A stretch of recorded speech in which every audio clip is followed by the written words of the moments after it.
बिस्मिल्लाहिर्रहमानिर्रहीम बिस्मिल्लाहिर्रहमानिर्रहीम। मैं अली शराज और आप सुन रहे हैं ज़िक्र आले मोहम्मद। एक हदीस पाक से मौला के फरमान से मैं आज की बात का अनुमान रखता हूँ कि जन्नत 4 लोगों की मुश्ताक है। जन्नत में 4 लोगों का ज़्यादा मकाम है। किसी भूखे को खाना खिलाना पहला, दूसरा कुरान की तिलावत करना, तीसरा रमज़ान मुबारक में रोज़े रखना, चौथा अपनी ज़ुबान की हिफाजत करना। पहली बात, भूखे को खाना खिलाना। रमज़ान मुबारक है, लोग काफ़ी हर जगह पे अफ्तारी वगैरह के दस्तरखान लगाते हैं, हर कोई नेकी कमाने के चक्कर में।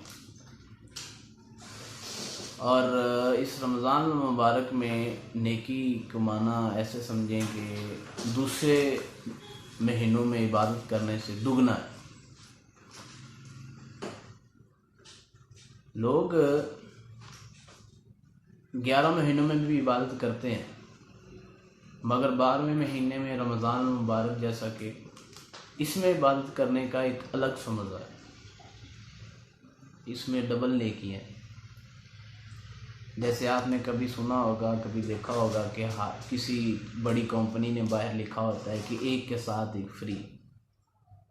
ऐसे रमज़ान मुबारक में भी है। अगर आप एक कुरान की एक आयत भी पढ़ेंगे तो आपको डबल सवाब मिलेगा, और अगर समझ के पढ़ेंगे तो आपके इल्म में भी इजाफा होगा और वो आपको बाशऊर भी कर देगा। मैंने बड़ा देखा है कि लोग कुरान पढ़ते हैं, तर्जमे के साथ भी पढ़ें तो समझ के नहीं पढ़ते, बस आयत पढ़ी और तर्जमा पढ़ा और आगे चले गए।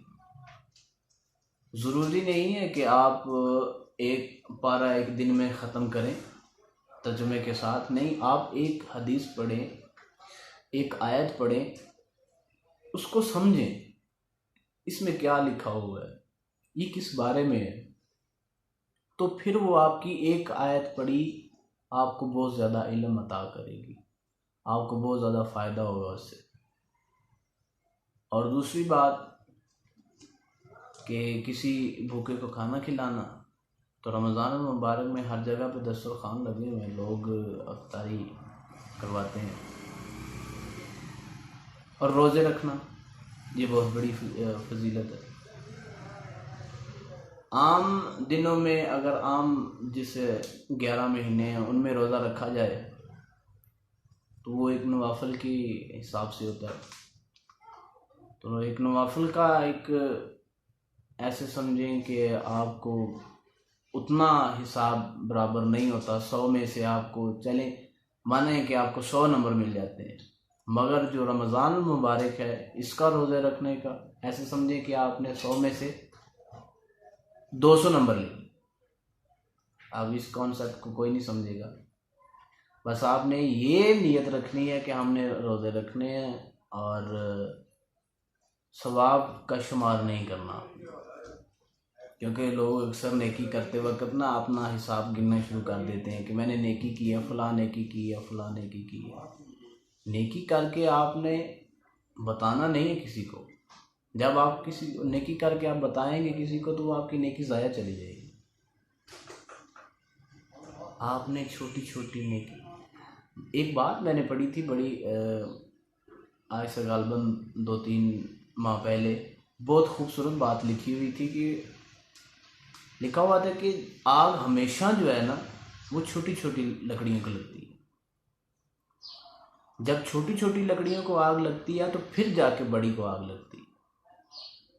इसी वजह से आपको छोटी छोटी नेकियां इकट्ठी करनी है। जब आप छोटी छोटी नेकियां इकट्ठी करेंगे तो एक समंदर बन जाएगा, और उस समंदर में बुराई का कतरा आपने नहीं गिरने देना। जब आप उस समंदर में अपने इतने नेकियों के समंदर में आप बुराई का एक कतरा गिराएंगे तो जैसे आपने ये कहावत सुनी होती है कि पूरे समंदर को एक ही मछली ख़राब कर देती है, एक ही दाना हो तो ख़राब कर देता है। तो आपकी वो नेकियों वाला समंदर अगर एक भी बुराई उसमें गिर गई तो वो सारी नेकियां जाती रहेंगी।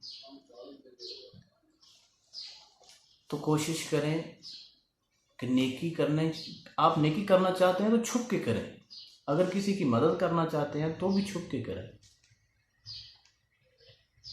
और दूसरा एक और भी बात आपसे शेयर करना चाहता हूँ, वो ये है कि रमज़ान मुबारक में अल्लाह ने आपको एक ऐसा तोहफ़ा दिया है कि इसमें आप जितनी भी इबादत और जितनी भी किसी की भलाई और किसी के साथ नेकी करेंगे, इसका शुमार आपकी नेकियों में आपको समझ ही नहीं आएगी कि अल्लाह ने आपको कितनी नेकी